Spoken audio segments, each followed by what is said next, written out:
നന്നായിട്ട് പരത്തിയെടുക്കാം. എത്ര കട്ടി കുറച്ച് പരത്താൻ പറ്റുമോ അത്രയും കട്ടി കുറച്ച് പരത്തിയാൽ നല്ലത്.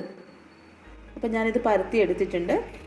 ഇനി നമുക്ക് ഹൈ ഫ്ലെയിമിൽ വെച്ച് 1 മിനിറ്റ് ഒന്ന് വേവിച്ചെടുക്കാം. ഇനി തീയൊന്ന് മീഡിയം ഫ്ലെയിമിലേക്ക് മാറ്റിയതിന് ശേഷം കുറച്ച് എണ്ണ തടവി കൊടുക്കാം. നെയ്യാണെങ്കിൽ നെയ്യ് ഉപയോഗിക്കാവുന്നതാണ്.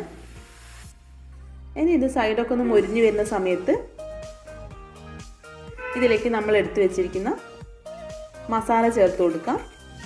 മസാല ചേർത്ത് കൊടുത്ത് നമുക്കിതൊന്ന് മറിച്ചിട്ട് കൊടുക്കാം.